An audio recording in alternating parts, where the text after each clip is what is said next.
Bom, Gênesis 2:24, nós começamos daqui. Portanto, deixará o homem seu pai e a sua mãe, apegar-se-á a sua mulher, e serão ambos uma.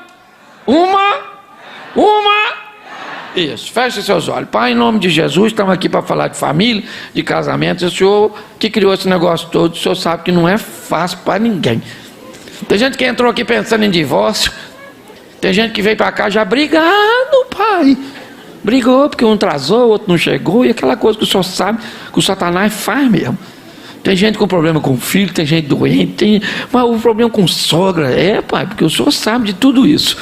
Então tenha misericórdia desse povo, porque nós precisamos continuar junto. É difícil, mas nós vamos fazer o quê? Ninguém quer morrer, então nos ajude a levar esse negócio até o fim, que levemos o outro no cemitério, em nome de Jesus, amém. Isso, não rindo quando nós estamos orando, não. Ué, até que a morte o separe, uma hora um tem que levar o outro, não é? Isso aí, isso é vitória, glória a Deus. For morrer, morreu, fui até o fim. Você está rindo, mas é sério, preste atenção. A ideia do casamento é uma ideia de Deus. E o que é o casamento? Uma instituição autorizada por Deus a unir duas pessoas até que a morte os separe. Ok? Até que a morte. Onde? Pastor, a Bíblia diz o que Deus uniu, o homem não? Isso. Mas pastor, eu casei no candomblé. Deus estava lá? Estava. Talvez não no candomblé, porque o candomblé não casa ninguém, mas no cartório, na documentação. Lá casa. Eu não sou muito a favor de união estável, por exemplo. Por quê? Porque o status de uma união estável faz com que quem a fez permaneça solteiro. União estável não promove ninguém ao título de casado. Se você tem união estável, todas as vezes que você for alguém te perguntar casado, você diz não, eu tenho união, porque união estável não te promove a casamento, ou não te promove ao status de casado, que isso fique claro. Não gosto também muito porque você pode fazer união estável com diversas pessoas ao mesmo tempo, porque não tem nenhum papel que circula para verificar se você já é casado. Então muito cuidado, ok? Se só deu para fazer até hoje, estou aqui criticando não, só estou te dando informação, vim aqui para isso. Você analisa, não gostou, recebe si mesmo e observa. Tá certo? Porque se eu não vim aqui para falar só o que você gosta, já vou falar umas coisas que te agradam, mas também vou falar uns troços ruins para tu, tá certo? Então entenda uma coisa, a propósito do casamento é unir duas pessoas para sempre, até que a morte. Mas tem alguém que não gosta disso. Quem é? O tal do Satanás. Ele vai perturbar você, vai perturbar a sua mulher, vai perturbar a sua sogra. Sogra tem uma conexão com o mal. Vai perturbar seus filhos, vai perturbar você, tá certo? Então você precisa entender isso. Eu gosto dessa sinalização bíblica, porque presta atenção: deixará o homem seu pai e a sua, apegar-se-á a sua mulher, e serão ambos uma só. Quando é que a Bíblia diz que você está pronto para casar? Quando você está pronto para promover a sua família, ou não vou dizer promover, ou para promover o seu cônjuge a status de mais importante que seus pais. Você consegue entender isso? Depois que você casa, sua mãe é linda, maravilhosa, salve, salve, mas agora ela é atriz coadjuvante. A véia vai para segundo lugar, Rubem Barrichello. Entendeu? Se não quebrar no caminho. É isso aí, entenda bem, tá certo? Então, enquanto você não conseguir colocar outra pessoa na sua vida num nível tão alto de importância, não se case. Vai por mim, não casa não, tá certo? Porque quando essa pessoa entrar, ela é a pessoa mais importante da sua vida. Fala assim, ela é mais importante que mamãe. Fala. Fala para o seu cônjuge, se ele está aí. Se ele está aí, olha para ele, olha para ela e diga: você é mais importante que mamãe, que papai, que os nossos filhos. Isso, fala para seu marido: esse cara é você. Olha aí para ela, ela está falando, você está olhando para mim. Eu não sou sua mulher, rapaz. Você está rindo, mas é sério. Enquanto você não entender isso, é melhor você não casar, tá certo? Só que o casamento é opcional, você não é obrigado a casar não, tá? Não quer casar, não casa. Tem gente que vem nesse mundo para carreira solo. Mas eu não quero casar, não gosto de sexo, não quero uma pessoa me perturbando, não quero minha liberdade, sair. Você tem direito de fazer isso, sim ou não? Claro que tem. Então é opcional. Só que se você for entrar, é bom você tentar saber o máximo possível do que é esse negócio, porque depois que entrou, segundo a Bíblia, casamento não tem rota de fuga, não tem saída de emergência, não tem nada. A outra opção é a morte. Fora alguns acidentes que vão acontecer no caminho, e a gente sabe que eles acontecem sim, e é verdade, mas a gente tem que ficar de olho na regra. A regra é até que a morte... Isso. Então como é que eu escolho? Deixa eu começar nessa linha do opcional. Tá bom? Bom, quem aqui não quer casar de jeito nenhum? Levanta a mão. Isso. Olha, tem aqui 2. Isso. Lá atrás tem 3. Aqui 4. Ó. Lá 5. Isso aí. Deus a minha vida de celibato. Nunca mais pega ninguém, nunca mais é pegada, nunca mais nada. Louvado seja Deus, vai viver uma vida de pureza. Show de bola, boa escolha fizeste, já disse o apóstolo Paulo. Mas a maioria estão a fim de acasalar, de fazer amor, ainda que pouco, mas quer, aí casa. Essa é a ideia do solteiro. Tá certo? Então, pastor, como é que eu escolho a pessoa para casar? Deixa eu começar daqui. Bom, é opcional, mas uma boa escolha é o princípio de tudo. Ok? Então, por exemplo, dica, só dica, tá bom, gente? É só estou usando base de regra. Tem exceções. Solteiro, evite casar com quem já casou. Deixa casado para casar com casado. Tem demanda. Fica preocupado. Será que ele vai achar? Acha. Casado com casado, solteiro com solteiro, viúvo com viúvo. É, porque um já matou um, aí já é perigo com perigo. Todo mundo é perigoso, é quase um criminoso. Você está entendendo? Deixa. Então, para mim, é o seguinte: casado com casado, deixa. Se você é solteiro, pega alguém que ainda não casou e vai embora, vida que segue. Você que se divorciou, separou, sei lá o que aconteceu, também não sou obrigado a saber tudo. Você que conhece a sua história, na hora de procurar, procura alguém que já passou pelos caminhos, está meio traumatizado. Por quê, gente? Preste atenção. Vamos pegar um solteiro se casando com uma mulher, por exemplo, que já foi traída. Aí ele casou pela primeira vez, a mulher já foi traída, e a mulher é meio ciumenta porque já foi traída, e ele nunca traiu ninguém porque não casou, e ela casou com ele, e aí ele demora, ela diz: onde você está? Fazendo o quê? Com quem? Onde? Para seu carro, fala a quilometragem que eu vou aí agora. Chega em casa, encosta a mão na parede, abre as pernas, isso, dá logo uma revista. Qual é o grande problema? É que às vezes precisa-se ter maturidade para entender isso. As pessoas não fazem nada disso na hora de se relacionar, vão pela paixão, pelos impulsos, mas o assunto é muito mais sério do que parece. Então é o seguinte: na hora de escolher, procure: pastor, quero casar com alguém que tem filho. Tem problema? Sim ou não? Claro que não, desde que você seja maduro o suficiente para entender que assim que você casou com a pessoa, o filho da outra pessoa passa a ser seu. E depois, se você tiver um com essa pessoa que já tem um, agora tu tem dois, olha que beleza. Um que tu fez e o outro que já veio pronto, nem trabalho deu. Mas não, as pessoas não têm maturidade para isso.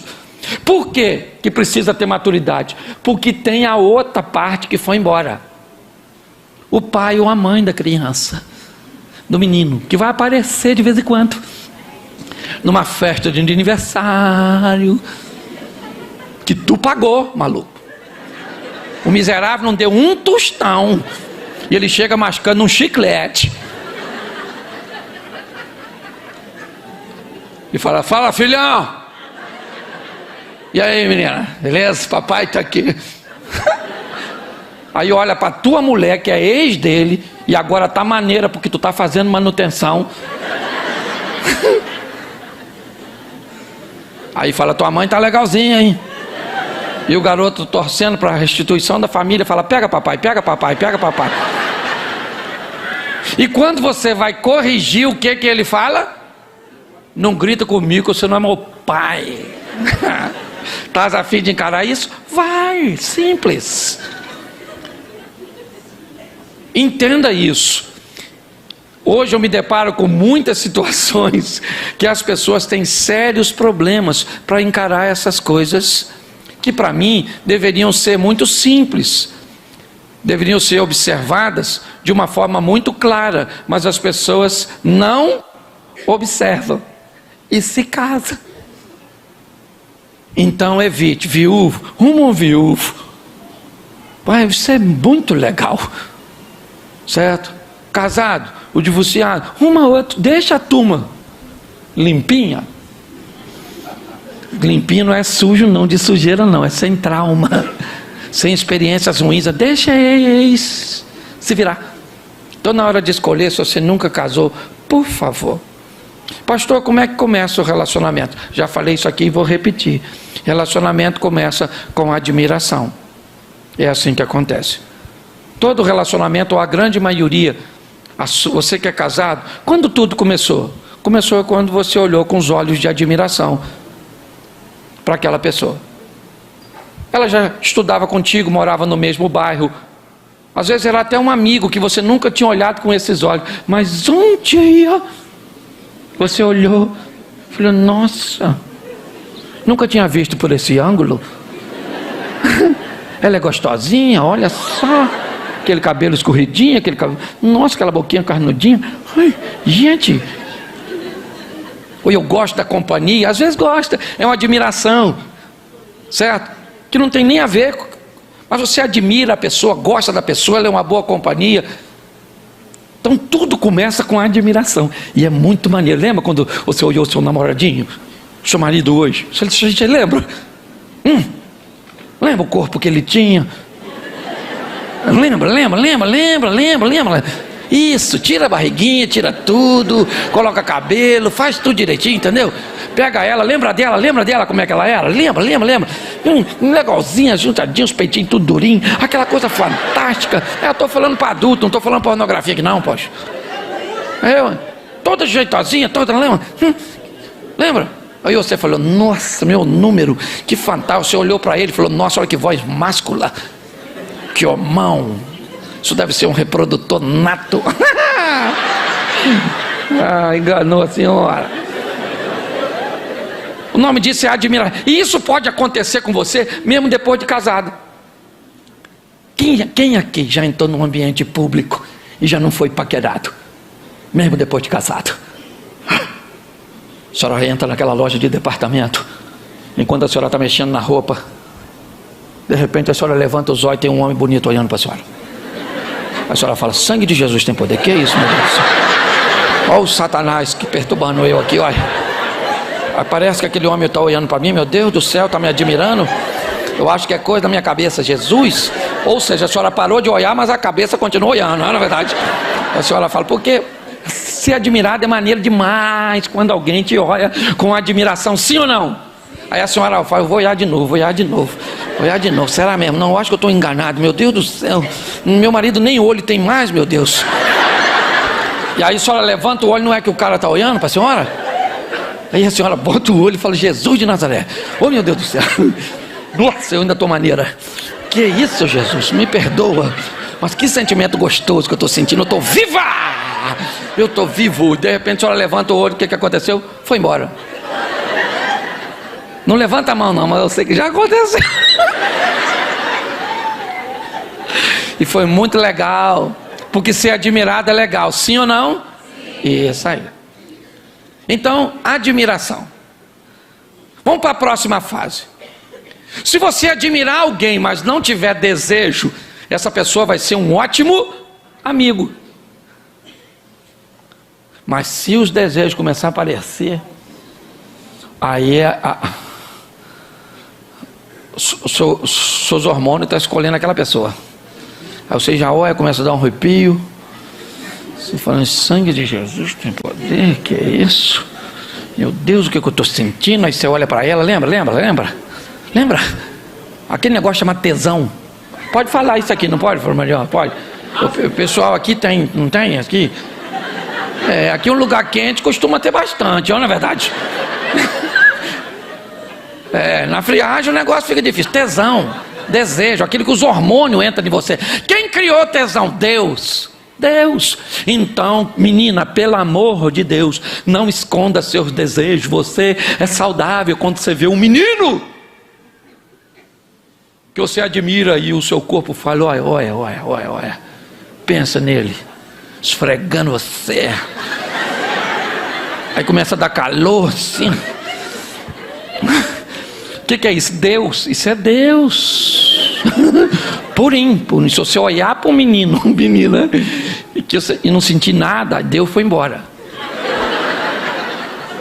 Você tem que olhar para sua namorada, rapazinho. Não interessa se você é crente, fala 3 tipos de língua estranha, ou você é batizado no Espírito Santo 3 vezes, ou você é um camarada extraordinário, já leu a Bíblia, é teólogo, achólogo. Eu não sei quem você é, eu só sei de uma coisa: quando você olhar para sua namorada, você tem que falar: eu vou rasgar essa maluca no meio. Ele casa, não rasga nem na beiradinha, mas ele tem que ter desejo, admiração e, repita comigo, admiração e isso. O ambiente está sendo preparado, está havendo uma sinalização. Aí vem o respeito.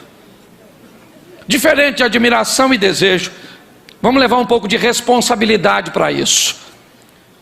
Respeito tem a ver com as ideias, com os valores, com os princípios, com a fé, com os limites. Eu quero colocar o respeito aqui com aquilo que vai observar as coisas com menos emoções, com mais razão, tá certo? Ele é lindo, maravilhoso, você admira, você tem desejo, mas ele é preguiçoso, morcego. Tem algum problema da senhora casar com um preguiçoso morcego? Sim ou não? Claro que não. O cara é discípulo do Batman. Não tem problema. Ele pode ser preguiçoso, acordar tarde, não saber fazer nada. Mas assim, ó, para casar com um morcego desse, a senhora tem que ser Batiguel. A mulher do morcego, que já sabe que ele é um morcego, gente. Aí a senhora fala: não tem problema, ele é lindo, eu amo. Nossa, fantástico, ele não trabalha, mas eu trabalho. Ele não ganha dinheiro, mas eu ganho.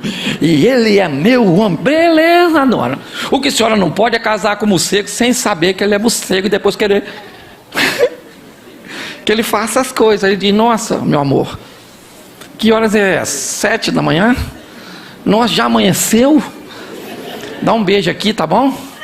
Vai trabalhar, menina, que Deus te abençoe, te dê força, tá?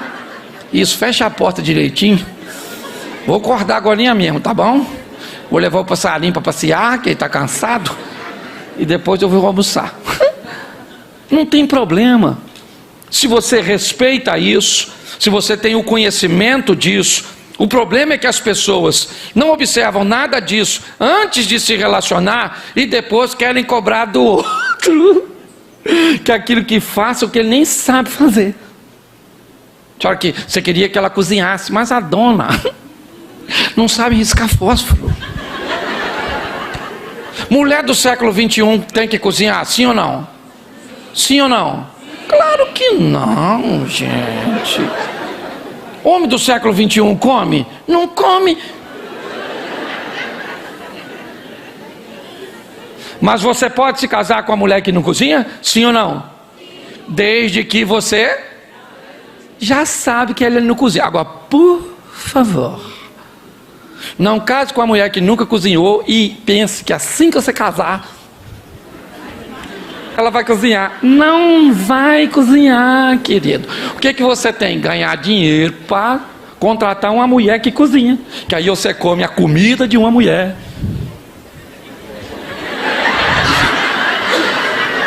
E come as coisas da outra. Você está conseguindo entender?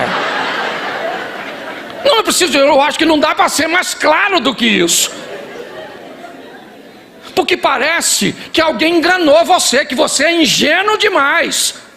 Que as pessoas depois que casaram, elas tiram uma capa e agora você é um pobre coitado que foi ludibriado. Não vem com essa conversa comigo. Você tinha tanto desejo e admiração que deixou de avaliar as pessoas segundo o respeito. E sabe o que é pior? É que quando tem muito desejo e muita admiração, esses recursos, eles são tão fortes e poderosos que ele pode fazer com que você suporte algumas áreas de desenvolvimento. A mãe dela sempre foi essa cobra. Sempre, a véia assim. É uma naja cuspideira, nem precisa morder.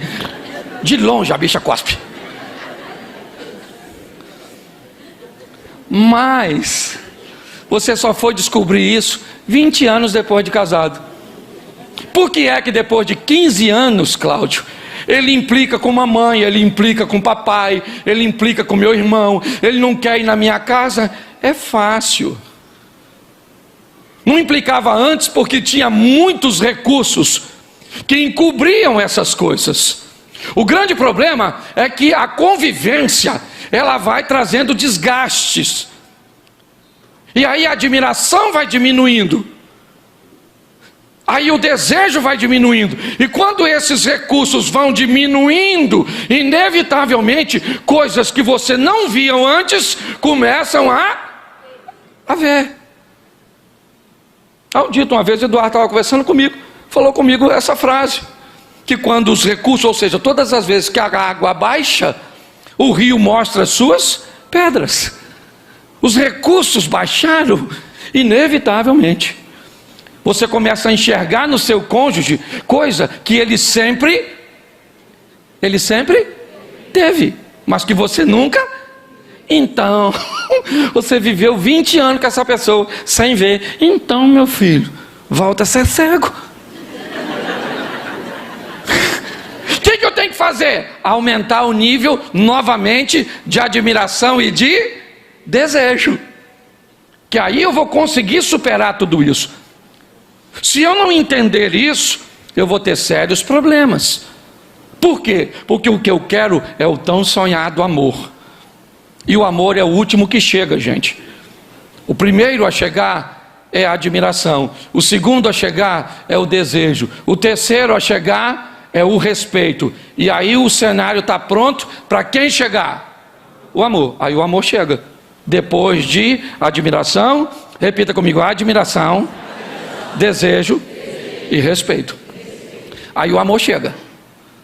Bom, se o amor é o último a chegar, ele também é o último a sair, ele é o último a ir embora. Então, provavelmente, a admiração, desejo e respeito vão partir, ou não, né, necessariamente todos eles. Mas nós vamos precisar entender e respeitar isso. Às vezes, quem vai embora é o desejo. O casal não resgata o desejo, virar amiguinho. Ah, que lindo.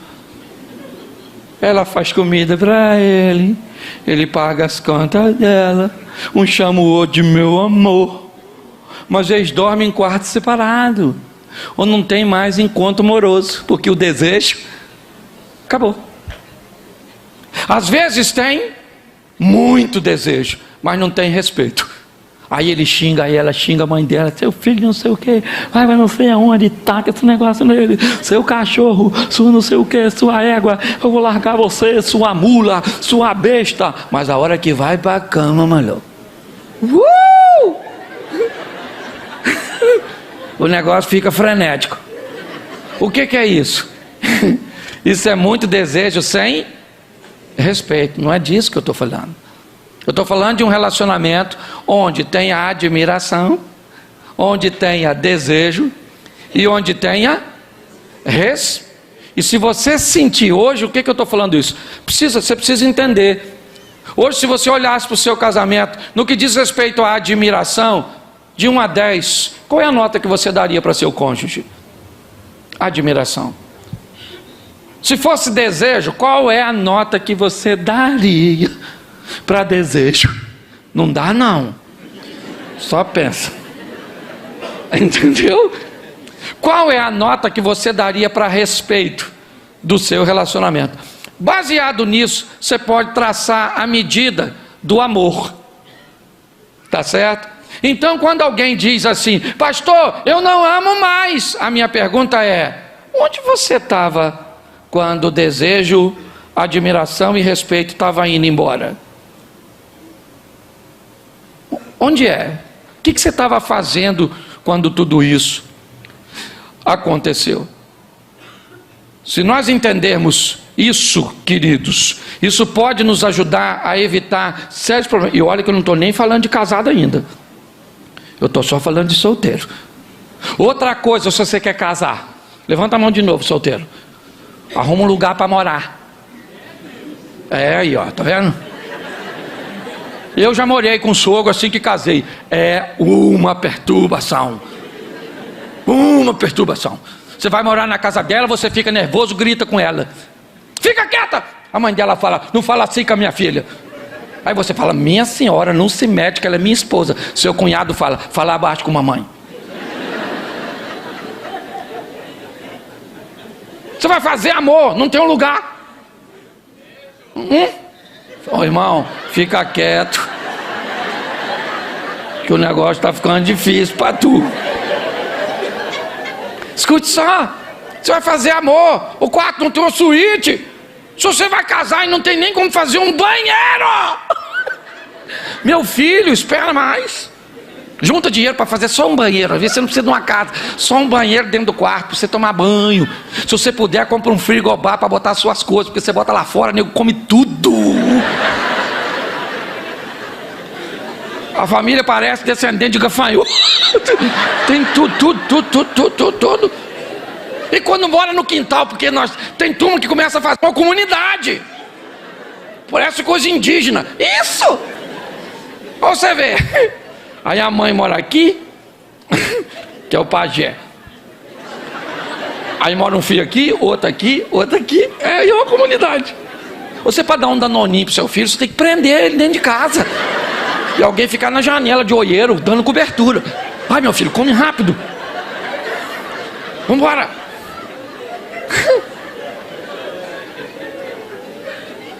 Vai fazer amor numa casa, vai fazer amor numa casa que não tem uma suíte e depois vai tomar banho.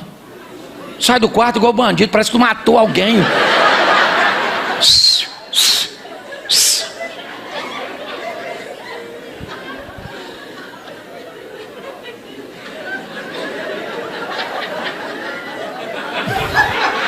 O ato sexual não pode ter nenhuma sonoplastia. Se tiver, vai acordar a mamãe, vai acordar as crianças, vai acordar. Ou seja, você não está fazendo sexo, você está fazendo um crime, você é um criminoso. Ninguém pode saber de nada que você está fazendo.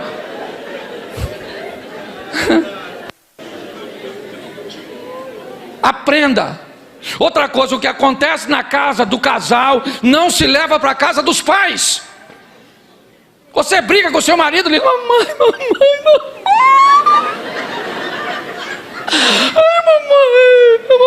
A sua mãe vai odiar seu marido. Você faz as pazes e a véia fica chateada com ele para sempre.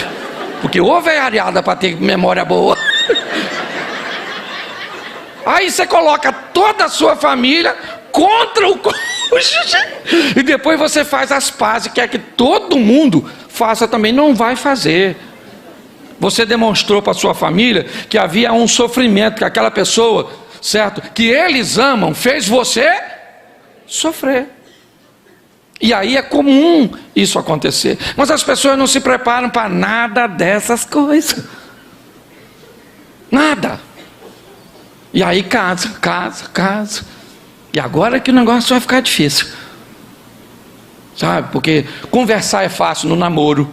Briga no namoro é mole. Porque quando você briga namorando no noivado, como é que você falava com ele? Seu cachorro, vai embora! Nojento! E ele saía cantando pneu na bicicletinha dele. Lá ia ele embora, chateado, aborrecido e xingando. Essa mulher é tudo uma praga, não quero saber, agora acabou. E você ia para sua casa, agora acabou. Não quero ele nem pintado.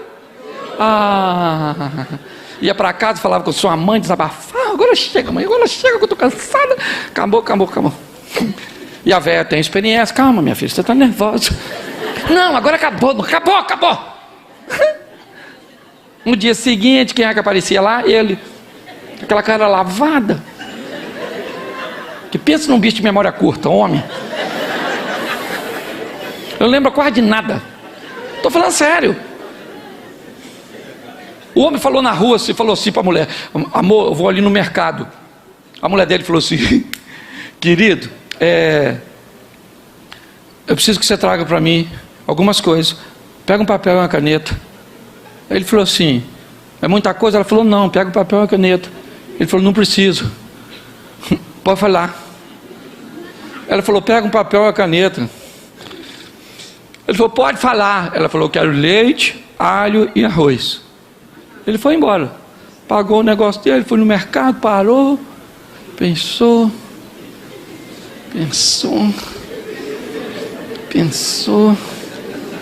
Aí o atendente veio: o senhor está procurando alguma coisa? Ele falou: não, rapaz, que minha mãe me pediu para me levar um negócio. Ele falou: o senhor não lembra de nada? Eu falei: lembro, papel e caneta. É a única coisa que eu consigo lembrar. Então o homem tem a memória muito curta. Aí o cara vai no dia seguinte. Aí ele chega, toca a campainha. Aí ela já estava esperando. Aí ela fala: lá, mãe, lá, aquele cachorro tem coragem de vir aqui. Fala que eu não estou. Aí vai a véia mentirosa.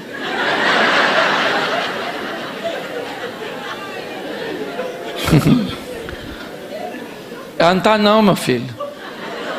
E ela está lá atrás da cortina olhando.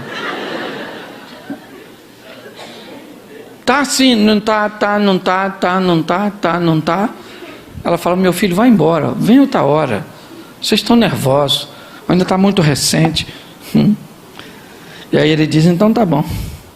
Quando ele está saindo, quem é que sai? Que é? Aí a velha mentirosa e abduzida do ambiente sumiu. Igual o profeta Eli, foi no Rio de Moinho pro céu. E aí fica. Aí nessa área o cara é bom. Se ela aparecer, ela perdeu o jogo. Que ele fala assim: chega aí, garota. Vem aqui, menina, falar com você aqui rapidinho assim. Você no namoro.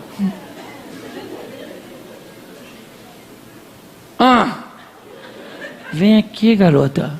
Só quero falar com você. Aí quando ela está numa distância que ele sente que já pode alcançá-la: me perdoa.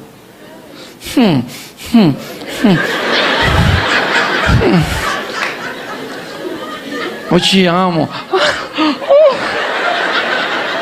E agora quem é que está olhando lá da cortina? A velha mentirosa pensando: eu também já passei por isso. Os relacionamentos, eles andam muito mais próximos do que você possa imaginar. Então é importante que você procure ter o mínimo. Eu não estou dizendo que você tem que casar com toda a estrutura. Não é isso. É muito legal você começar a vida e construir a vida com alguém num ambiente de aluguel, com poucos móveis, com quase nada. E vocês vão construindo as coisas juntos, formatando uma história juntos. Aí chegam os filhos. É muito agradável isso, sim ou não? Mas as pessoas não podem dar essa de desentendido, que não sabe quem a pessoa é. Não pode. O cara é mentiroso, ele é mentiroso. Você pode amar o mentiroso, beleza, mas o seu amor não vai fazer com que ele deixe de ser mentiroso, preguiçoso. Ela aprenda a cozinhar, a mãe dela se transforme num anjo. A véia até voa, mas é de vassoura, entendeu? Então é importante olhar isso. Só que as pessoas não fazem isso, tá certo? E antes o casamento era diferente. Hoje as coisas estão num ambiente descartável. Ou você casa bem, ou não vai durar muito tempo. Porque essa geração é uma geração que não costuma consertar as coisas, ela costuma descartar as coisas. Porque descartar é mais fácil do que consertar. Então tem um tópico que eu quero trabalhar com você aqui, do livro, que é a comunicação. Eu coloquei aqui como primeiro porque eu amo diálogo. Fala assim, é conversando que a gente se desentende. Eu já falei isso, você já deve ter me ouvido falar, mas é importante você entender que, primeiro, o mundo masculino, ele conversa com um propósito, e o mundo feminino com outro propósito. Uma mulher, por exemplo, quando ela quer pedir um conselho, ela não quer o que está pedindo, ela só quer um ouvinte, alguém que vai prestar atenção nela. Só que no mundo dos homens, conselho pedido é conselho dado. Então o cara casa com uma mulher, ela fala, amor, eu estou numa situação difícil, preciso saber o que fazer. Aí você acha que ela quer. Observe uma mulher escutando uma outra que está pedindo conselho. E veja como é que elas conversam. Primeiro aprenda a conversar com elas. Porque mulher é audiovisual. E também elas gesticulam quando falam. Por quê? Não sei. Olha, elas encostam a mão, passam a mão no cabelo. Nossa, menino, que você está com cabelo macio, como é que você está? Pensa um homem fazendo isso contigo. Nossa, irmão, seu cabelo está tão bonito. Falou, tira a mão de mim, maluco, você é louco, rapaz, sai fora. Está pensando o quê, rapaz? Eu, hein? Os mundos são diferentes. Então, quando uma mulher pede conselho à outra, você pode notar, a outra vai olhar para ela, ela vai ouvi-la, ela vai esboçar reações, ela vai fazer tudo enquanto está ouvindo, e a outra está falando, ela está aqui, sério? Que isso? Menina, que absurdo, nossa.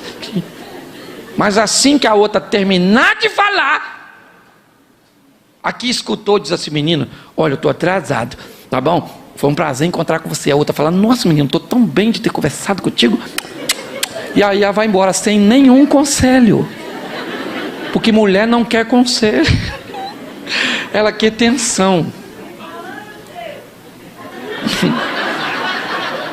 Aí você pede um homem. Você quer ver a coisa mais... Presta atenção. Você para na frente de um cara para pedir um conselho. Assim que você termina de falar, ele se despede de você, vira as costas e vai embora. Falou, maluco, tu é louco? E o meu conselho? Rapaz, nunca mais. Isso não se preocupe comigo. Infeliz. Aí quando o cara vai escutar a mulher dele, ela termina de falar, ele dá o conselho. Quando ele dá o conselho, ela fica ofendida. Aí ele acha um absurdo ela ficar ofendida com a intenção de ajudá-la que ele tinha. Ah, pelo amor de Deus. Preste atenção. Um homem pediu conselho, o outro escutou, avalia o que foi dito e diz, olha, eu acho que você está certo nisso, nisso, nisso, nisso, nisso e nisso. Isso aqui, cara, eu acho que você deveria fazer diferente. Eu, se fosse você, eu agiria de outra forma. O que o cara vai falar? Pô, cara, muito obrigado. Valeu. Eu não tinha visto por esse ângulo. Vou embora, vou pensar. Deixa a sua mulher te pedir um conselho, você olha, avalia tudo e diz para ela: ó, mediante o que você me disse, eu acho que você acertou nisso, nisso, nisso, nisso, nisso, nisso, nisso, nisso, nisso, nisso, nisso, nisso, nisso e nisso. Agora isso aqui eu faria diferente. Sabe o que ela vai falar para você? Por isso é que eu não gosto de falar contigo.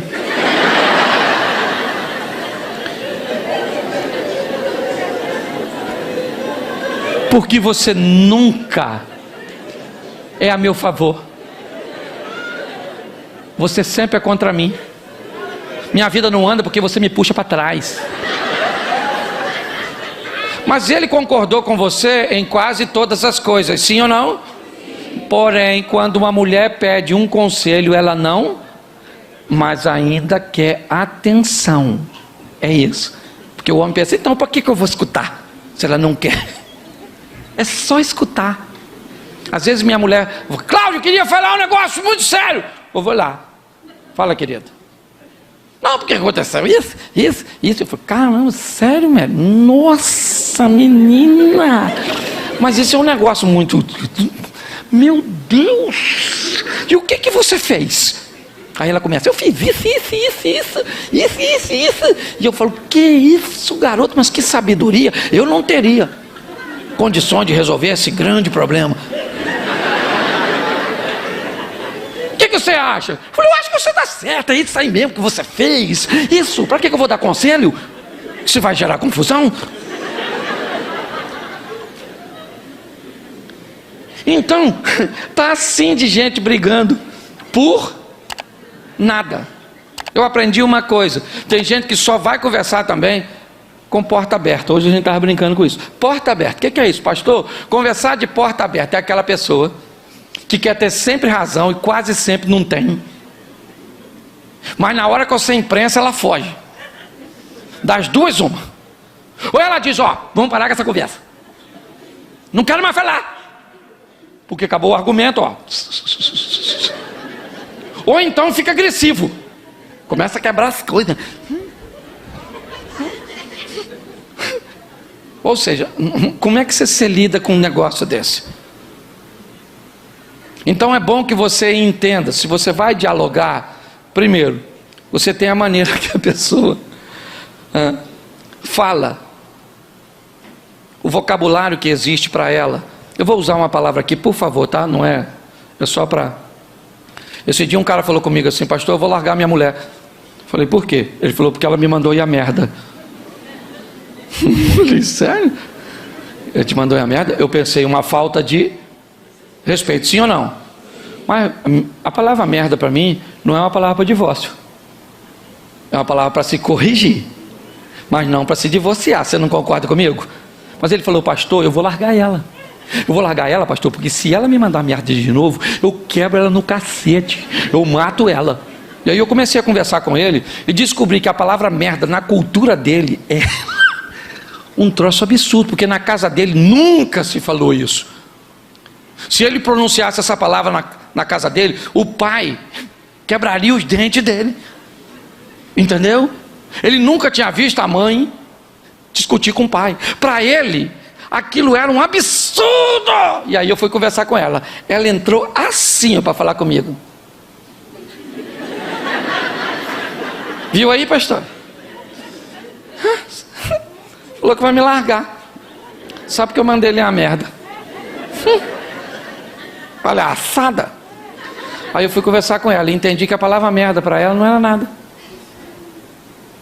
Era muito comum na casa dela a palavra merda. Comida tá ruim, então uma merda. Fiz isso, uma merda, merda. Tudo era merda. Então ela merda, era o vocabulário dela. Aí entrou os dois depois. Ele falou: e aí, pastor? Eu falei: posso dar um conselho para você? Ele falou: claro, pastor. Eu falei: larga ela. Ele falou: o quê? Eu falei, você estava querendo? Foi só eu concordar que você desistiu? Larga ela. Ela falou, o que é isso, pastor? Eu falei, larga ela. Aí os dois já ficaram. Mas por que, pastor? Eu falei, porque ela vai mandar você a merda de novo. Você sabe por que ela vai mandar? Porque essa palavra para ela não significa o que significa para você. Você consegue entender que tem coisas que se você fizer com a sua mulher, se você falar com ela, pode ser altamente destrutivo. E para você, se fosse ela que disse, se fosse ela que fizesse, não teria efeito nenhum, porque é perfeitamente comum de onde você veio. Aí ele falou assim, que isso, pastor? Eu falei, posso falar uma verdade para vocês? É o seguinte, ou você descobre que essa palavra não tem o poder destrutivo que tem para você na boca dela, não é isso que ela quer dizer, ou a senhora dá um pulinho lá na letra M do seu dicionário e risca. Isso, fica só no F com fezes. Isso.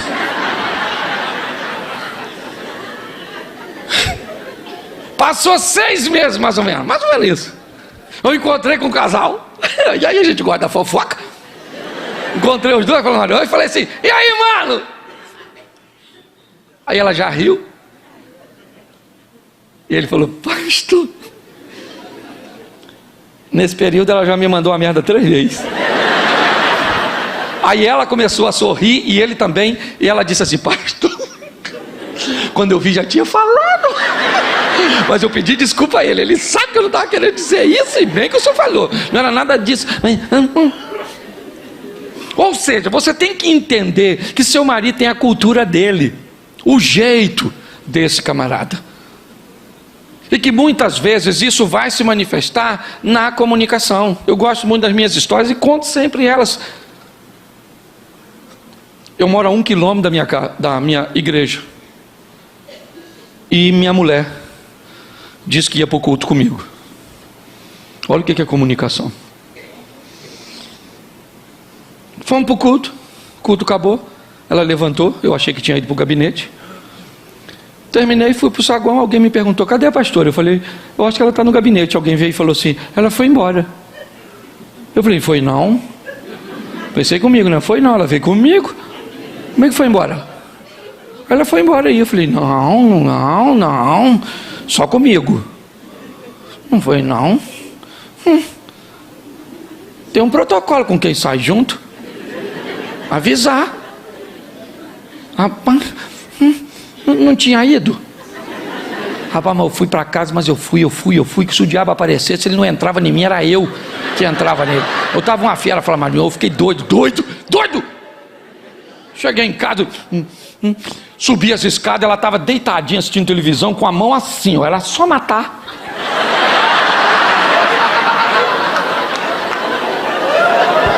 Era só eliminar e estava pronto. Mas eu estava com ódio, porque eu sou gente. Tem gente que pensa porque eu falo de família não tem briga lá em casa. Eu sou muito diferente da minha mulher, muito diferente, muito. Aí eu reuni minhas forças que sobrou e falei mansamente, querida, a quem você avisou para me avisar que você tinha vindo? Ela falou, ninguém. Quando ela falou ninguém, gente, aí eu me retirei.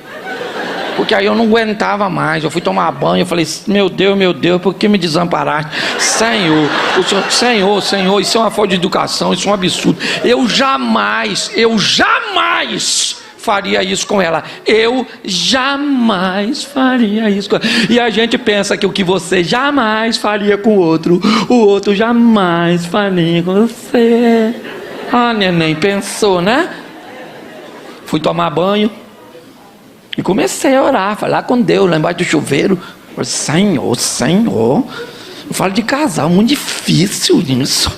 Poxa, e eu tenho muita dificuldade para reclamar com Deus da minha mulher, porque tem hora que eu não sei se ele é meu pai ou se ele é meu sogro. Eu vou bem devagar, porque eu estou falando mal da filha dele. a que me mata. Aí eu tô, quando de repente lá da sala vem uma voz manso, suave: Cláudio, que jantar? E jantar. Quero jantar nada, eu quero perdão, pedido de perdão. Eu quero que ela diga: eu errei, eu tinha que ter te avisado, eu tinha que ter deixado uma mensagem, um WhatsApp, alguma coisa. E nessa hora Deus falou comigo: meu filho, ó, falei lá para você, minha filha é assim, quando faz besteira não sabe pedir perdão, não prendeu na cara dela. Então quando faz besteira ela fica boazinha demais logo depois, querendo agradar em tudo. E essa é a maneira que ela tem de pedir perdão. Falei: quando eu erro eu falo: errei. Agora e fazer assim comigo, desse jeito assim. Aí Deus falou nitidamente comigo: ou é isso ou é nada. Aí eu falei: não, então é isso aí mesmo, né? Se é o que tem, né? É o que tem, né? Não, nem todo mundo é perfeito. Aí, escute só. Ela perguntou de novo, porque está tudo acontecendo lá no banheiro, entre eu e o Eterno. E aí ela falou de novo: Cláudio, quer jantar? Aí eu já saí, estava enxugando. Falei: quero, filho. Passa um bifinho para mim. Queria um arroz fresquinho. Frita uma batatinha. Queria uma saladinha também. Eu queria um suco e uma sobremesinha. E pensei comigo: eu estou muito ofendido. Porque nem sempre as pessoas vão corresponder ao seu modelo. Às vezes o seu marido, apesar de te amar, apesar de ser o homem certo para você, ele é muito diferente de você.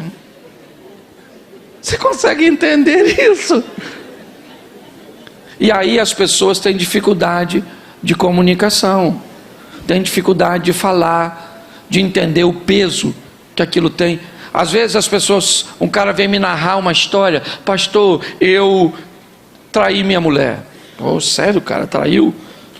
Pastor, e ela não quer mais viver comigo, pastor. Eu nunca fiz isso, foi a primeira vez, eu nunca mais vou fazer, pastor. E ela não quer me perdoar. Manda a mulher vir. Aí vem a mulher.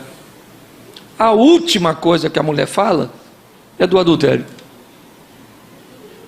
A última coisa, ela diz: pastor, ele criou uma rede de intriga, de mentiras, e disso e daquilo, e me enganou fazendo isso. Eu acredito que ele não vai fazer mais. Ele não é um homem ruim, mas todo o sistema que ele criou para sustentar a traição fez com que eu não confie mais dele, não quero mais viver com ele, porque ele me enganou de uma tal forma, que o engano que ele fez, a maneira que ele usou para esconder aquele erro, que para ela nem era tão grande, pelo menos para aquela mulher que eu estava conversando.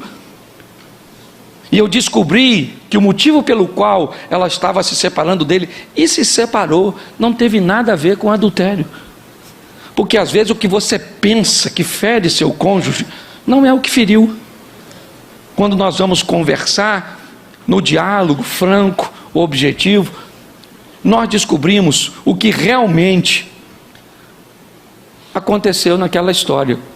Hoje muitos casais têm muitas dificuldades de conversar, ou mesmo aqueles que conversam bem, a pauta é muito ruim. Eles têm tempo para falar dos filhos, da igreja, dos negócios, das contas, do dinheiro, mas nunca tem tempo para falar de si mesmo. Essa é a grande verdade para muitos. Muitos acabam vivenciando isso de uma forma muito difícil. E com isso, pessoas vão viver mudanças temporárias, o que é o caos para os relacionamentos. porque isso vai fazer com que você perca credibilidade. Uma das coisas mais preciosas que você pode ter é credibilidade. Perder a credibilidade num relacionamento, seja com seu cônjuge, seja com seu amigo, seja com seu cliente, é algo altamente destrutivo. Você precisa entender que muitas pessoas sofrem mudanças temporárias, sente que está perdendo, que algo está acontecendo, ou que pode acontecer, então para de beber, para de fumar, para de sair, sai de todos os grupos de WhatsApp, diminui aquilo que está incomodando. E o que essa pessoa faz? Seria muito legal, ela vê que o seu relacionamento melhorou, ela vê que as coisas se encaixaram, porém elas, depois de um tempo, elas voltam para outros grupos, elas voltam a conversar com ex-namorados, com grupos que conversam sobre assuntos que já sabe que causou a briga há meses atrás, e volta a sair, e volta a beber, e volta a fumar, e volta a chegar tarde, e volta a andar com quem não devia, e volta a trazer para dentro de casa aquelas pessoas que criaram problemas lá atrás. O que isso vai fazendo? Vai removendo de você sua credibilidade. Isso vai vagarosamente destruindo seu relacionamento. Há um tempo atrás um cara falou comigo: pastor, chama minha mulher aqui e diz para ela que eu a amo. Eu falei: quem tem que falar para sua mulher que você a ama é você. Ele disse: mas ela não acredita em mim, mas ela gosta tanto do senhor, que se o senhor falar com ela vai acreditar. Eu falei: por que ela não acredita em você, cara? Ele disse: posso falar a verdade para o senhor, pastor? Falando a verdade, é que eu já falei um montão de vezes, pastor, e eu não mudo, e ela não acredita mais em mim. Eu falei: então você acabou com a sua reputação e agora quer desgraçar a minha? Eu não vou falar nada, não vou falar. Ele ficou chateado comigo, mas eu não falei. Certo? Por quê? Porque ele não ia mudar. Gente, nós precisamos entender que não é fácil para ninguém. Mudar é um grande desafio. Porque todas as vezes que você planeja uma mudança, o seu cérebro não quer. Ele vai lutar com todas as forças para que você continue sendo quem você é, fazendo o que você faz. Por quê? Porque isso faz com que ele gaste menos energia, tenha menos esforço. Todas as vezes que você planeja mudar, você vai enfrentar um grande obstáculo. Qual é? O confronto entre o conflito da mudança e a satisfação da mesmice. Esse é um ambiente de muita batalha, de muita luta, porque o propósito é destruir sua credibilidade. Ah, pastor, esse dia um garoto falou comigo: pastor, minha mãe não me deixa ir a lugar nenhum. Por quê, pastor? Eu digo: porque você não tem credibilidade. Pessoas que não têm credibilidade enfrentam esses problemas. Nós precisamos entender: é fácil mudar, sim ou não? Não. Mas é possível mudar, sim ou não? Sim. Agora, qual é o problema? Eu vou mudar para quê? As pessoas sempre me perguntam isso. Para quê, pastor? Para que eu vou mudar? Eu vou mudar para o meu marido e ele vai continuar a mesma pessoa? Eu vou mudar para minha esposa e ela vai continuar a mesma pessoa? Então, peraí, deixa eu entender. Sua mudança, ela é condicional. Você só vai se tornar uma pessoa melhor se o outro se tornar também. E se isso não acontecer, como é que funciona? Se ele resolver não mudar por algum motivo, ou ela resolver não mudar. Há mais ou menos 10 anos atrás, eu resolvi fazer algumas mudanças no meu comportamento. Eu fui criado num lar de traição. Essa é a grande verdade. Eu vi muitas traições acontecerem por onde eu passei. O que isso fez? Que eu me tornasse um ciumento em níveis. Pra você ter noção, uma vez minha mulher entrou num banheiro de uma festa e ela estava demorando dentro do banheiro, e a minha cabeça falou: ela está com outro homem lá dentro. E eu, para não passar o ridículo, o que eu fiz? Eu fui para a porta do banheiro, como quem diz. Quando ela saiu, eu digo que eu estou com vontade de entrar, e ela não vai desconfiar.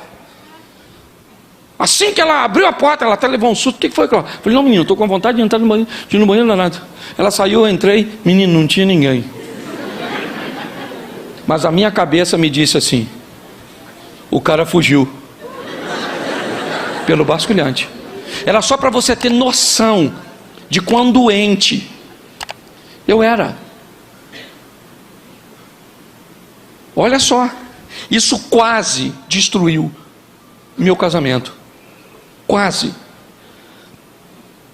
Hoje eu continuo ciumento, do mesmo jeito. Mas fique tranquilo que nunca mais causei problema para ela. Eu ia numa festa, por exemplo, tinha um homem bonito, irmão, e eu ficava doido. Se o homem estava ali, eu virava minha mulher para cá. Se o cara estava lá, eu virava minha mulher para cá. Aí eu comecei a fingir que estava passando mal. Olha só: nossa, eu não estou bem. Aí ela falava assim: então vai para casa, Cláudio. Não, eu melhorei assim, eu estou melhor, eu melhorei. Eu fiquei dissimulado. Até que eu li um livrinho pequenininho de um cara que dizia que o ciumento, na verdade, ele não acreditava nele mesmo. Aí é que eu fiquei louco. Mas eu continuei lendo o livro. Aí eu ia na festa, e quando eu estava no ápice do ciúme, que eu ia arrumar uma briga, eu saía de perto dela, falava: vou resolver um negócio ali. Eu ia e falava: meu Deus, meu Deus, meu Deus, meu Deus, meu Deus, meu Deus, Senhor, me ajuda a lidar com esse negócio. Eu vou acabar com o meu casamento. A mulher nunca me deu motivo para dizer: Senhor, tem misericórdia da minha vida. Foi indo. Hoje eu ainda sou ciumento, e ela sabe, Cláudio, só que hoje eu estou muito melhor. Eu controlo eu, não ela. Entendeu? Por quê? Porque de onde nós viemos, inevitavelmente, nós vamos ter que lidar com os resíduos deixados. Se nós não tivermos entendimento, quem é essa pessoa? Essa pessoa tem um passado. Esses dias eu preguei sobre isso na igreja. Seu marido tem um passado, você sabia disso? Sua mulher tem um passado, e boa parte desse passado tu sabia que tu não conhece, e tu sabia que não se meta nesse passado, porque tem muita coisa nele que é melhor que fique nele. E louvado seja Deus. Só que as pessoas, elas não olham para isso. Então seus relacionamentos vão se deteriorando. Por quê? Preste atenção. Algumas coisas que eu quero falar com você. Se você vai se casar, você vai ter que deixar de ser um individualista. Você vai ter que aprender a compartilhar. Preste atenção. Sua individualidade é extremamente importante. Amém? Amém? Isso. Você se considera importante? Sim ou não? Então conserve sua individualidade.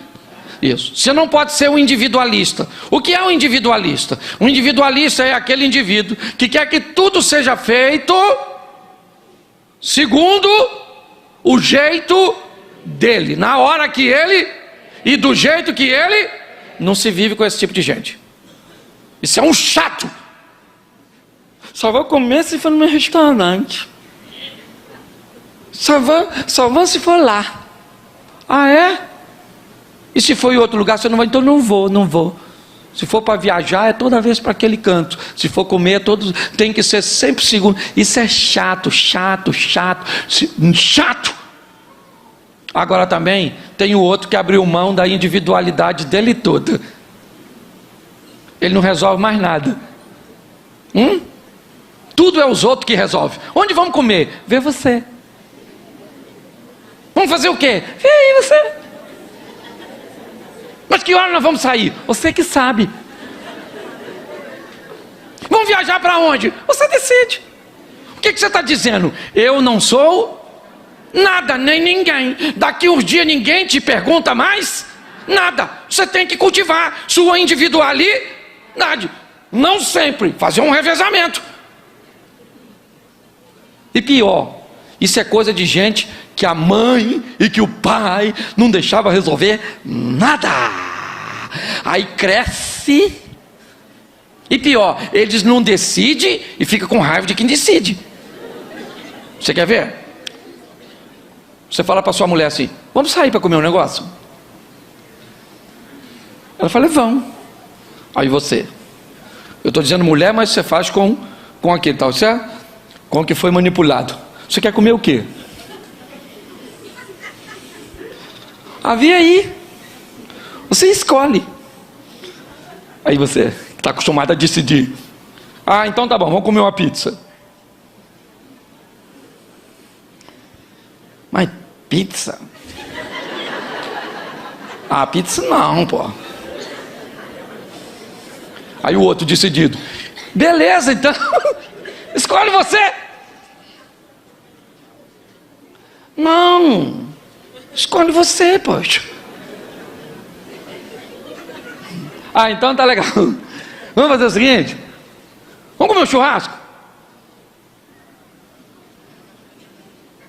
Essa hora? Você não tem criatividade, não? Pensa assim numa coisa boa. Faz o seguinte, querido. Escolhe você. Não. Vê aí o que você quer. Eu quero não comer nada. Eu perdi a vontade de comer, de sair, de viver. Eu perdi vontade de tudo, porque você não resolve, nem me deixa resolver. Você está rindo? Mas é uma grande verdade que a maioria das pessoas não conseguem entender. E isso vai fazendo com que os relacionamentos vão se desgastar. Isso. É desse jeito. Então você tem sua individualidade. Eu já falei isso aqui uma vez. Lute por ela. É uma das coisas mais preciosas que você tem. Pare de dar o seu direito de escolha o tempo inteiro para outra pessoa. Pare de querer que a sua escolha seja a única que prevaleça sempre. Sua individualidade tem que ser estabelecida, porque isso faz com que você sinta, né? Primeiro, que você faz parte dessa família, que você faz parte desse relacionamento, que em algum momento as coisas são feitas segundo o seu modelo, segundo o que você quer. Pessoas que vão dando o direito ao outro a escolher. Ah, esse dia a mulher falou comigo: pastor, eu vou largar meu marido, sabe por quê? Eu não escolhi a cor da minha casa, eu não escolhi os móveis da minha casa, eu não escolho nada, a cor do meu carro, eu não escolho nada. Eu fiquei louco. Chamei o cara e falei: meu irmão, deixa eu falar uma coisa para tu. A sua mulher vai te largar, cara. Não faz sentido você não dar a ela nada de escolha. Ele falou assim: pastor, o senhor não está entendendo. Ela não escolhe nada. Se eu deixar para ela escolher, não pinta a casa. Se eu deixar para ela escolher, nós não temos móveis. Se eu deixar, para ela escolher o carro, ela não sabe o carro que quer. Se ela tem o carro que tem, da cor que tem, só tem porque eu dou e não tem problema. Eu olhei e descobri o que é. Ela foi alguém que foi anulada ao longo do tempo. As pessoas estão assim. E pior, todas as vezes que você vai conversar com elas, o que elas fazem? Transferem responsabilidade. Tem uma coisa que eu detesto mais do que divórcio. E quando eu digo divórcio, eu digo pelo motivo errado. Mas sabe o que é? O casamento de pessoas. que continuam casadas, infelizes e não mudam nem acreditam nas mudanças. Porque está assim de gente, ó. Assim, ó. Pastor, é isso mesmo. Casamento é desse jeito. Casamento é isso mesmo. Não, não é não. A vida é desafiadora. Tudo que você faz, a gente trata no livro, deixa resíduos. Sim, tudo que você fez, tudo que te aconteceu ao longo da sua caminhada, deixou resíduos em vocês e em mim. Resíduos que nos deixam ciumentos, resíduos que nos deixam avarentos, resíduos que nos deixam introvertidos. Inevitavelmente, nós vamos ter que lidar com todas essas coisas. Por isso, muitas vezes, você está conversando sobre um assunto na sua casa, e no meio do assunto, um dos dois traz algo de 10, 15 anos atrás, de meses atrás, que não faz sentido, nem na pauta ele está. Mas o que é isso? Isso são resíduos que estavam lá, que não foram tratados, que não foram vistos. E é isso que tem destruído famílias. Nós não somos perfeitos e não vamos ser. Essa é a grande verdade. Mas nós podemos viver junto? Sim. Eu digo sempre para minha mulher, não vai ser fácil, mas vai valer a pena. Nós temos 32 anos de casado. É desafiador? É. Temos filhos, netos. Mas eu posso dizer para você hoje, meu relacionamento é muito melhor do que era no começo, porque nós amadurecemos. Nós não estamos casados com a pessoa errada não, gente. Nós temos que aprender a lidar com essa pessoa que Deus colocou na nossa vida, ou que nós escolhemos. Às vezes eu não sei nem se é Deus, porque às vezes bota a culpa nele, mas não foi você que escolheu. Era esse homem que a senhora queria? Não era, mas foi o que a senhora pegou. Tem 7,8 bilhões de pessoas, como é que a senhora ia acertar para apanhar um só? Então o segredo é pegar essa pessoa e buscar entender quem ela é de verdade, as imperfeições que nós chamamos de defeito. E me permita brincar aqui mais uma vez, vamos fazer um cafezinho. Eu gosto de brincar isso, principalmente com o mineiro. Bota água para ferver, sim ou não? Sim ou não? Coloca o pó na água, sim ou não?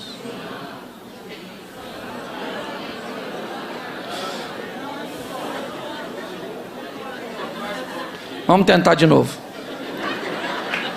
Vamos fazer um café, sim ou não? Sim. Vamos botar água para ferver? Sim. Vamos botar o açúcar na água? Sim.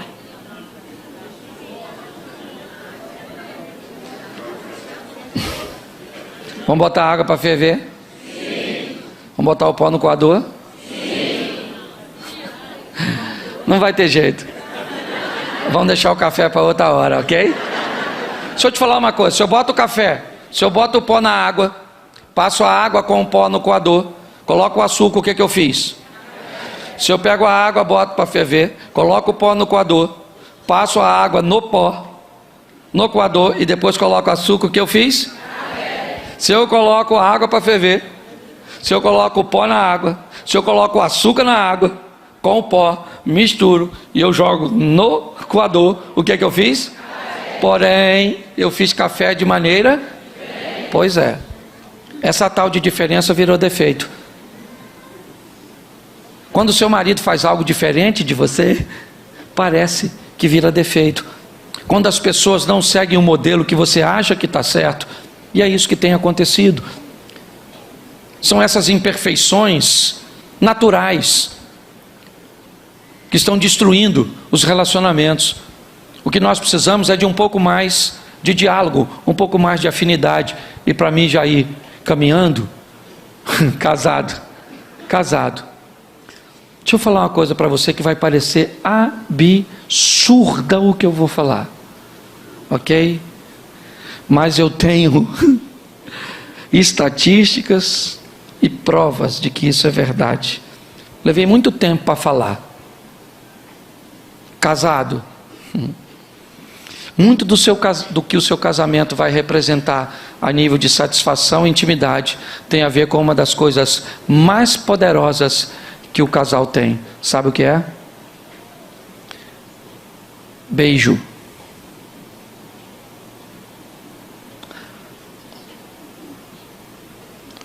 A maioria dos casais casados pararam de beijar direito. Riram de quê? Eu não escutei, o que foi?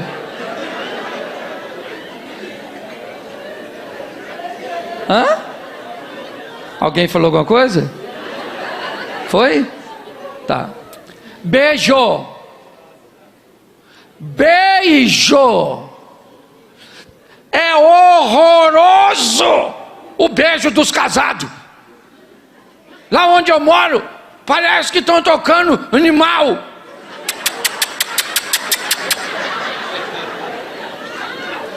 Você pegar um casal casado, não interessa a idade que tu tem.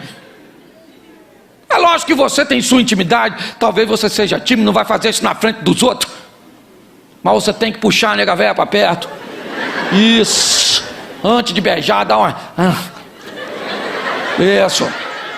Uma desarticulada na língua. Ih.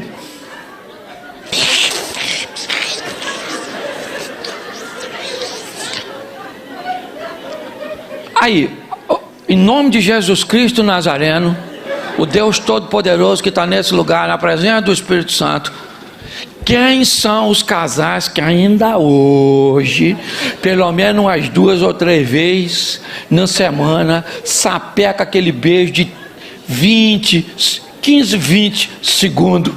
Levanta essa mão sagrada sua. Isso é uma vergonha. Menos de 1%. Ô, olha aqui para mim. Hã? Diminuir a quantidade? É que com a idade vai acabando o fôlego. 15 segundos você já termina. Já infartou. Beijo, gente, beijo. Parece palhaçada, não parece? Começa a beijar a sua mulher diferente. Sai daqui hoje, fala, maluca. Esse pastor é doido, essa praga desse pastor. Mas beijo eu ainda consigo fazer. O beijo eu vou nos 15 segundos. Tem outra coisa que eu não consigo tanto tempo. Pega. Toma aquele banho, dá aquela... Isso. Fala, maluco, vem aqui. Isso. Aí você puxa a presa, perninha no meio das pernas dela, puxa, firma e pega e beija. Eu tô falando sério, não tô brincando não. Ah, pastor, mas nós não sabemos mais, bate os dentes. É sério.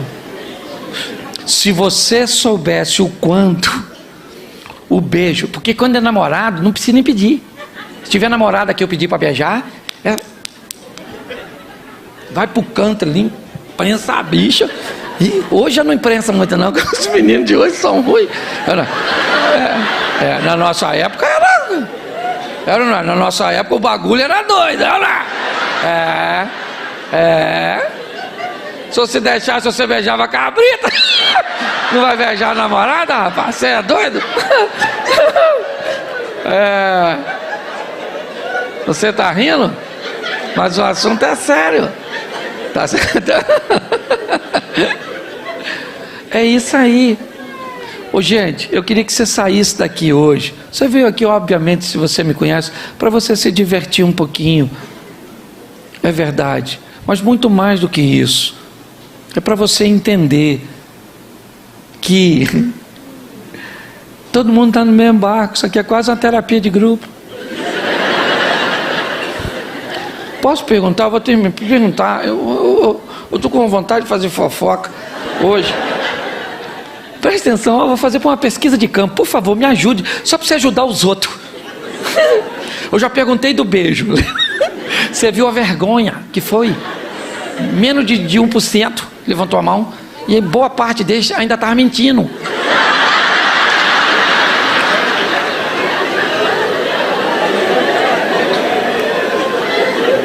Quantos aqui, só para você ver como é que é o negócio assim, ó. Quantos aqui fazem amor 3 vezes por semana?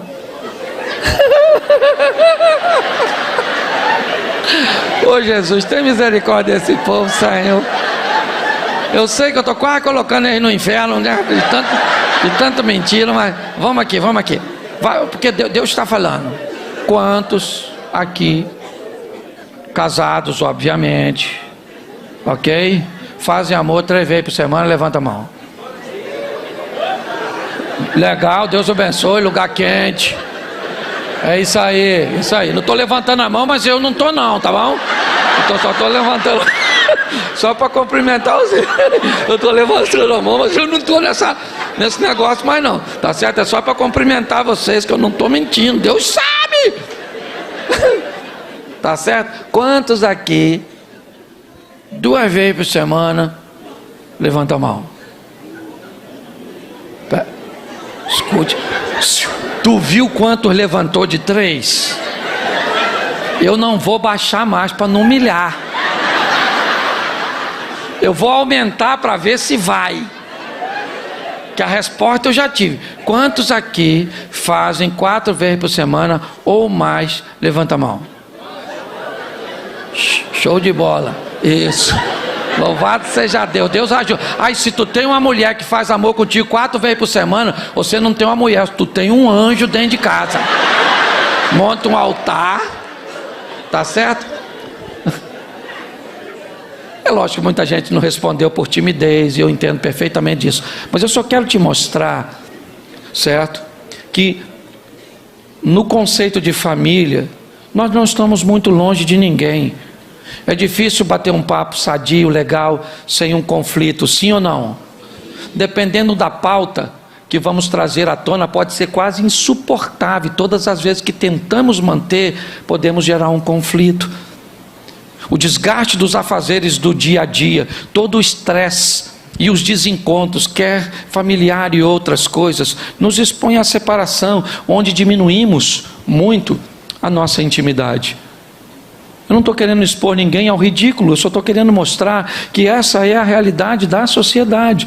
Mas muitas vezes, principalmente os introvertidos, aqueles que têm muita dificuldade de estabelecer uma linha de comunicação, pensam, isso só acontece comigo. Não, querido.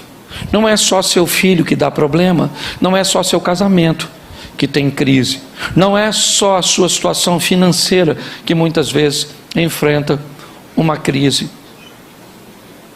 O que eu aprendi, e tive que aprender com a Bíblia, porque não aprendi com meu pai, que teve diversos relacionamentos, é manter uma linha, onde eu e minha esposa, porque funciona mais ou menos assim, lá em casa é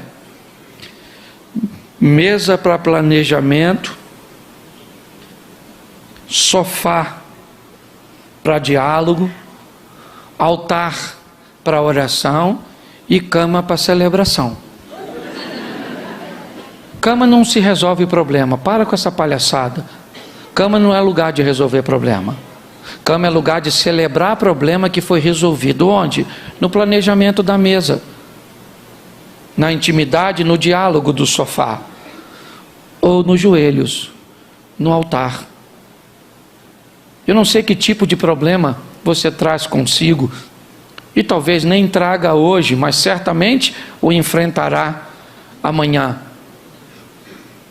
Se você observar depois o livro que você tem à mão, falando daquilo que lhe era opcional, e você consciente ou inconscientemente acabou entrando, mostrando a você a força do diálogo, da credibilidade, falando de gravidez, de filhos, de resíduos e de tantas outras coisas. Não pegue esse livro e guarde, não, dê uma olhada nele, porque no final de cada capítulo você pode responder um questionário, fazer um exercício. Por isso que muitas vezes nós recomendamos que seja um livro para cada um, e que eles leiam separadamente e que possam responder para depois cruzarem informações. A minha proposta é melhorar o casamento das pessoas, é fazer com que você entenda que o seu cônjuge é uma bênção. Queria que você ficasse de pés agora. Segure na mão da sua adversária, se você está aí com ela. Se você está... não, eu vou fazer. Eu vou pedir o beijo. Fique de frente assim. Ou só o casal assim. Eu sei que o seu marido... Bota a música de beijo aí, irmão. É música de beijo. Fique de frente assim, fique de frente para sua esposa. Dá para apagar a luz um pouquinho? Não, nem a minha não vou beijar. A minha pode deixar. Agora sim. Isso. Não tô nem vendo. Não beija agora não, não é assim não. O cara ali já tava falando, eu vou te pegar. Música de beijo. Esse é um beijo perigoso, irmão. Diminui. Abraça seu cônjuge agora. Eu quero orar por você. Eu vou orar também por você que seu cônjuge não está presente. Pai, em nome de Jesus, eu quero te entregar a cada lar aqui representado, a cada família, a cada casal, cada um trazendo consigo em sua individualidade sua história, suas adversidades, suas virtudes, porém também as áreas cujas quais eles precisam se desenvolver. Quero declarar que eles são casados para sempre. Nós não podemos mudar o passado de ninguém, Senhor, mas nós podemos influenciar o futuro. E nós queremos nessa noite declarar a falência do divórcio sobre esses relacionamentos. Queremos repreender o adultério da vida desses casais. Queremos celebrar a intimidade dos casais, o resgate do beijo, da intimidade, do diálogo, da compreensão, do respeito.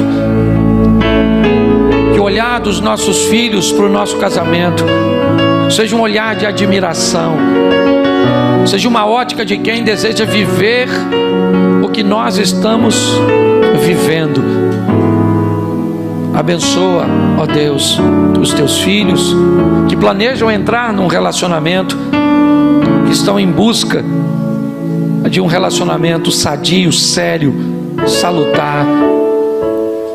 Pelo poder do nome de Jesus, ó Deus, traz perdão, traz arrependimento nesta noite. Que o marido possa ir para casa dizendo para a esposa: olha, eu não sei nem pedir perdão, eu não aprendi, como disse o pastor, mas mesmo do meu jeito, eu queria dizer: me perdoa, eu te amo, eu errei, eu não deveria ter feito, ou eu deveria ter te apoiado e não apoiei. Pai, em nome de Jesus, que essa não seja mais uma noite, mas que seja uma noite de milagres para essas famílias e para esses casais. Te damos graças por tudo, ó Deus. Continua conosco, em nome de Jesus. Agora, você que está com a sua esposa, eu vou te dar, espera um minutinho, 15 segundinhos para beijar. Vai lá agora, dá um beijo na sua esposa.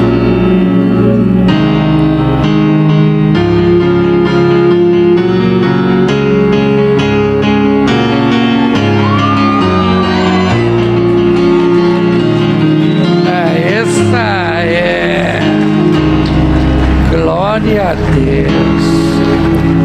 Só acendo as luzes, queria só fazer uma oração ainda e uma perguntinha muito séria e de muita maturidade. Se nos últimos 6 meses, a pauta divórcio tomou conta do seu diálogo, nos últimos 6 meses, a pauta divórcio, vamos nos separar, acho melhor cada um ir para o seu lado, fez parte do seu diálogo, eu queria que você saísse e viesse aqui à frente. eu quero orar por você. Se fez, sai do seu lugar e vem aqui. Ninguém quer entrar na sua intimidade, ninguém quer te expor. Esse é um trabalho sério, que fique claro isso. Você que está aí em cima não precisa vir aqui embaixo, é só sair e ficar de frente para mim aqui. Eu já vou terminar, mas eu quero orar por você. Isso. Pegue sua esposa, traz para cá. Pegue seu marido. É só para me mostrar a você que o que parece ser algo que tenha tentado destruir apenas o seu casamento, quantos casamentos têm enfrentado isso? E eu só perguntei 6 meses. Se eu prolongar aí um pouquinho mais, você pode ter certeza que o número vai duplicar. Traga seu casamento para cá. Não quero saber se vocês estão brigados, não quero saber se vocês já chegaram aqui chateados, eu não quero saber disso. Eu não tenho poder para reverter isso. Traga seu casamento para cá, porque o Senhor está aqui, porque a misericórdia do Senhor está aqui. Isso. Se você está só, agora mentalize seu cônjuge. E você que está com o seu cônjuge aí, segure na mão dele agora e me ajude, igreja. Me ajude, porque talvez hoje você não esteja com essa pauta, mas você sabe muito bem que há tempos atrás você enfrentou algo que talvez não disse para seu cônjuge, mas passou por sua cabeça. Porque às vezes a maneira mais fácil que temos é de pensar em desistir. Hoje, graças a Deus, esse assunto não está na sua pauta, mas já esteve. E se não esteve, amanhã poderá estar. E hoje nós estamos orando por eles, mas amanhã eles podem estar orando por nós. Estendo as mãos para cá, igreja. A isso, para eles. Pai, em nome de Jesus, nós queremos entregar os nossos irmãos. Que a força que os une seja muito mais poderosa que a força que está sendo empregada para separá-los. Nós abençoamos os nossos irmãos. Pedimos que a tua misericórdia se estenda sobre a vida dessas mulheres, dessa vida desses homens, das feridas, das humilhações, das dores, das crises, dos problemas financeiros, dos problemas familiares, ó Deus, dos desencontros conjugais. Que tudo isso, ó Deus, fora a força que o maligno tem usado, que o diabo tem usado para tentar destruir a nossa casa, a nossa família e os nossos filhos, nós jogamos por terra hoje e destruímos da vida dos nossos irmãos e declaramos que eles são casados para sempre, para a honra e glória do teu nome. Fortalece a tua filha e o teu filho nesta noite, e assim já te agradecemos por tua misericórdia, em nome de Jesus. Você pode aplaudir o Senhor e dizer amém. Que Deus abençoe vocês, que Deus abençoe a casa, a família de vocês, amém. Glória a Deus.